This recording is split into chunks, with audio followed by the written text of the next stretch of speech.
Why all eyes are on Harry and Meghan's titles after the Andrew scandal finally erupts. Hi, all. Before we talk about the latest royal headlines, I want to tell you about today's sponsors. I was just talking about how much I love ExpressVPN over the weekend. So, true or false? Incognito mode makes you invisible on the internet. The answer is actually false. Most people have no idea, but your browsing history can still be monitored and even recorded unless you use today's sponsor, ExpressVPN. ExpressVPN reroutes your internet traffic through a secure encrypted tunnel, protecting your data from hackers, advertisers, or even your internet service provider. Depending on where you live, ISPs can actually be required to log your activity or even worse, legally sell your browsing history. ExpressVPN makes sure that doesn't happen. It also lets you change your online location so you can access geolocked content on streaming platforms like Disney, Plus, Netflix, and BBC iPlayer. With servers in over 100 countries, you can unlock thousands of new shows and movies from around the globe. Setup is simple, just one click to connect, and it works across all your devices, phones, laptops, tablets, even smart TVs. Speeds are blazing fast, so you can stream in HD with zero buffering. I've used ExpressVPN while traveling, and it gave me real peace. Protect your online privacy today by visiting expressvpn.com/Kinsey to get up to 4 extra months free. That's expressvpn.com/Kinsey. Now let's talk about beauty. Who doesn't want energy, metabolic, immune, and skin support? Meet Peak, a luxury brand transforming wellness with the absolute best rare and precious plants, cutting-edge ingredients, and formulations rooted in traditional wisdom. Their science-backed botanicals, minerals, and supplements support sustained energy, metabolic function, immune health, and radiant skin, making it easy to live each day with vitality. One of their newest essentials, the Deep Hydration Protocol, is a two-part drinkable skincare system that keeps your body and skin hydrated while promoting better sleep. Made without sugar, fillers, or artificial flavors, and crafted with natural ingredients for a clean, spa-like taste you can feel good about. Daily use supports hydration, glowing skin, improved sleep, and sustained energy. So for me, in the morning, I use BT Fountain. This is their beauty electrolyte. It makes me feel great. I have plenty of energy. My skin looks amazing. And in the evening, I switch over to RE Fountain. This is the calming electrolyte. It contains that gentle form of magnesium that just eases tension and helps me get a deep, restful sleep without feeling yucky the next day. I want you to wake up rested and stay hydrated all day. Get 20% off for life, a complimentary gift, and explore Peak's clean, pure ingredient products at peaklife.com/Kinsey. That's PIQUE life.com/Kinsey. This is hydration redefined. Try it and glow from the inside out. Now back to the show. All right, so this was not a great weekend for the British royal family PR wise. Friday, the news breaks about Prince Andrew voluntarily giving up his titles. Legally, they're still his titles. And I got a million texts and phone calls. I thankfully was traveling to spend time with my family. But sometimes it's nice to sit back and just watch the evolution of the story before you make any sort of statement or before you have a reaction to what's going on, the breaking news. This is like a spider web. This Prince Andrew story. It's going to continue to grow. There are new revelations that will continue to come out between Virginia's book, between the emails and the Epstein files.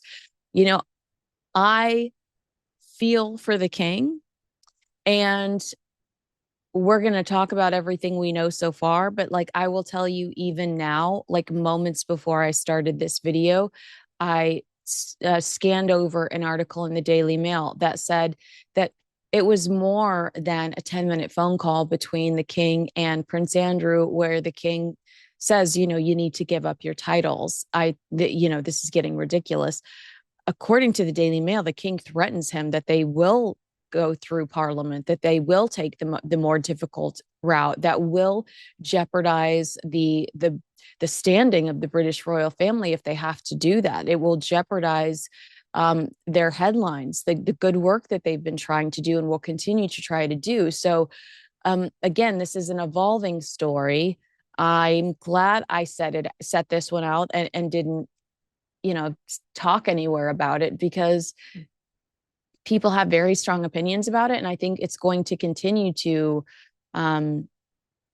continue to develop. And I'm curious to see in what direction, but I'm grateful that Prince Andrew seems to be stepping down and hopefully out of sight and mind. Hopefully he just keeps his head down going forward. And again, I will tell you that he says he's innocent. He says he's not guilty.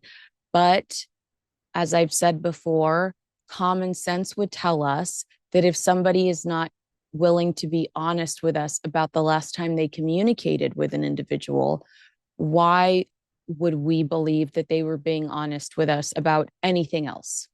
I think that that's fair to say, but Prince Andrew says he's innocent. He's an innocent party here. Here is a summary of what's happened as of October 2025 regarding Prince Andrew and the fallout from his ties to Jeffrey Epstein and related allegations. So, newly revealed emails from 2011 have devastated relations between the king and his brother, according to reports. It was a February 28, 2011 email attributed to Prince Andrew, signed A. HRH, the Duke of York, KG, that surfaced. We saw these reports in The Sun.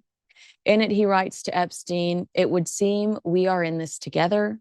Keep in close touch, and we'll play some more soon." Multiple exclamation points. And I'm just as concerned for you. Don't worry about me. This contradicts Andrew's previous public claim in 2019 that he had severed ties with Epstein in December 2010.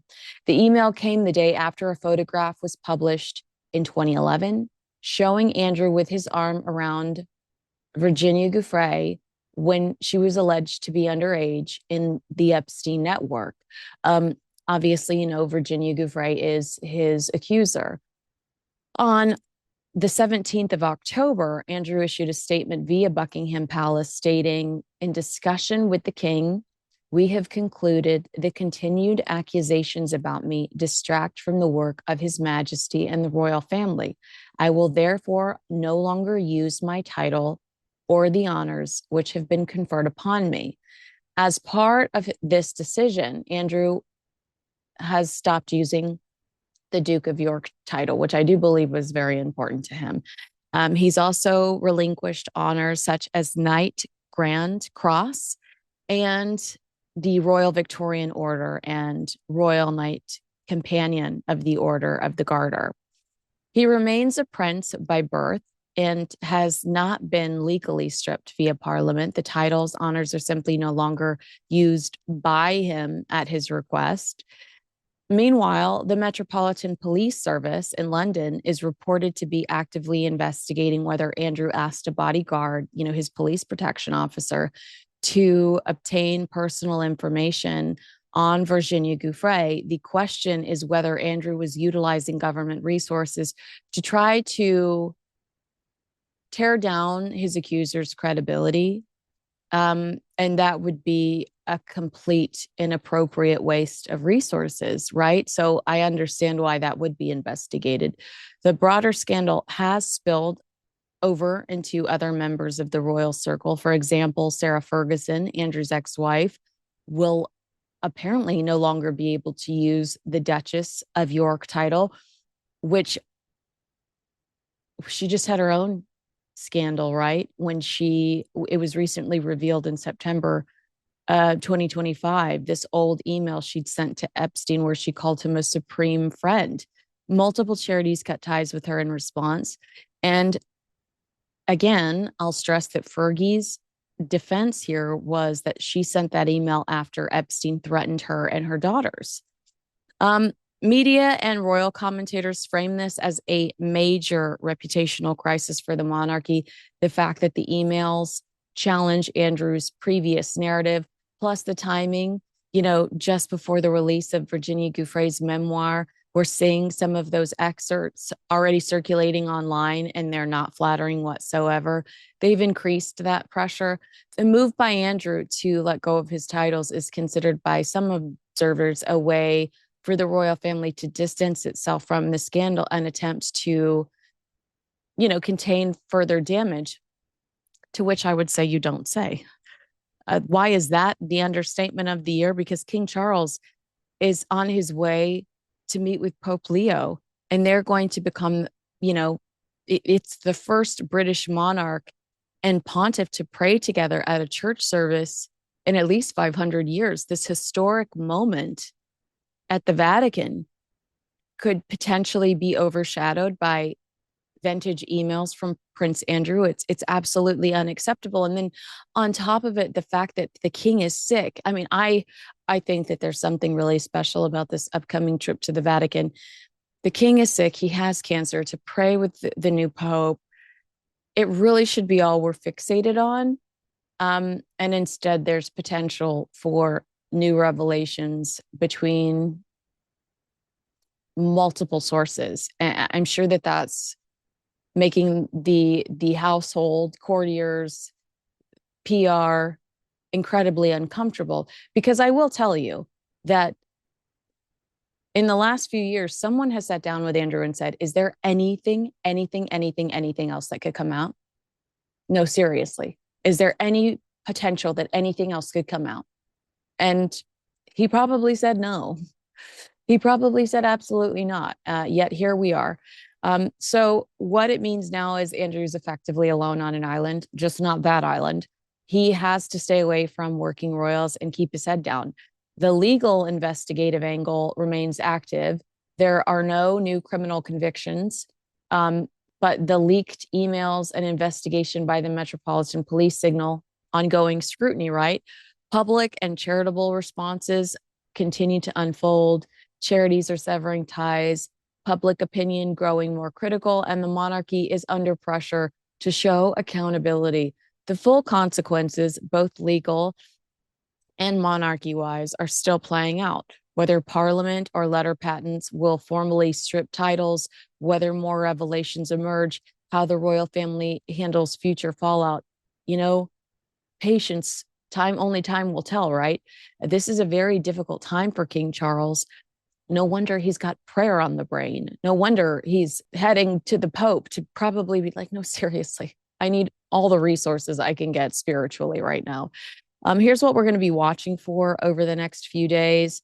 New details from Gouffre's memoir and any new details in that book that might contain things about Prince Andrew or Epstein, official government parliament action regarding the titles or honors, because there has been whispers. I mean, there have been whispers about that. People saying, you know what, this is all we need. This is the proof we need. We want to pursue this going forward. We need to make it easier for the monarch to just simply strip the titles of people that they don't think are representing them in an appropriate manner. Further investigation into disclosures from police or other authorities, that's something that will be on our radar. Any shift in royal family policies or structure in response to this scandal, how they manage non-working royals, titles, finances. They're having to ask themselves very tough questions today. And the public reaction and media coverage, it's been huge in the UK. I know, because I've been saying I'm not available. I'm not available. I'm still trying to wait and see what next steps are and the impact on the monarchy's popularity due to this explosion. And with the scandal finally coming to a head, some outlets are reporting that Prince William will go above and beyond to control the monarchy's image by stripping non-royal or non-working royals of their titles. One source told the Daily Beast, and look, I know we have this conversation all the time, but this is an appropriate time to have this conversation. I just had this conversation about Harry and Meghan. I think I was talking to Fox News, and I said, they might not think the rules apply to them, but they are insisting on using titles from the British royal family. And when you do that, whether you like it or not, you are representing the monarchy, and there are some rules that you have to abide by. There's just, common sense, some decency that you are expected to abide by. And I don't think that Harry and Meghan are doing that. So one source told the Daily Beast that Prince William will strip Prince Andrew, along with all other non-working royals, of their HRHs and princely titles when he ascends to the throne. Are you listening? Meghan Sussex, Mama Batten Windsor. The article goes on to claim the dramatic change will be affected by an executive royal order known as Letters Patent, ratified by Parliament in the early weeks of the reign of King William. It will remove princely titles, not just from Andrew, but also from Beatrice, Eugenie, Harry, Archie, and Lilibet. The children of Prince Edward and Princess Anne have never used princely titles. Meghan and Harry will also see their dukedoms and HRHs formally revoked by the new king. The source said Meghan continues to use her HRH despite being ordered not to do so by the late Queen Elizabeth II. A source said William's own children may have their titles informally parked until they become adults and can decide for themselves if they want to be full-time working royals or lead lives as private citizens. The source said they are never addressed as prince or princess in any situation by their parents, teachers, staff, or family. I thought that was interesting. I knew that there was never like an heir and a spare conversation that happened in their house, and I'd reported that previously, but I did not know that they were never referred to by, I mean, if I was Princess Charlotte, I would be like, I'm Princess Charlotte. You know what I'm saying? I'd be working it. The source revealed, but of course she's not, because she's adorable and she has wonderful parents that are keeping their children very humble and down to earth, unlike Archie and Lili, who are American citizens that they try to make us call prince and princess. No, no, thank you. The source revealed William's compassion towards his father's illness, though, explaining it should have been done by Charles this week, but William knows he doesn't have the strength because of his illness. William is understanding of his father's situation. William won't be afraid to take the next step. Hey, I probably know the answer to this question, but do you think that Prince Harry, Prince Andrew, and Meghan should be stripped of their titles? They're no longer working royals, and I don't believe that their behavior necessarily represents the monarchy. I'm curious to know your opinion. Let me know in the comments below. Make sure you like, subscribe, and share this video with a friend.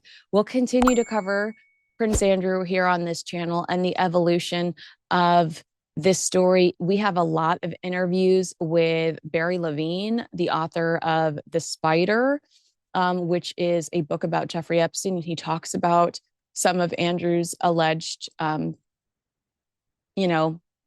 alleged accusations in that book as well. So if you haven't watched those interviews, go back and give them a view. It is a topic we cover here on this channel, but as things move quickly, I want to be appropriate in the coverage, because some of these stories are contradicting themselves, and I want to give you the most accurate version as I can. So thanks for your patience, and I'm looking forward to seeing what you say in the comments below.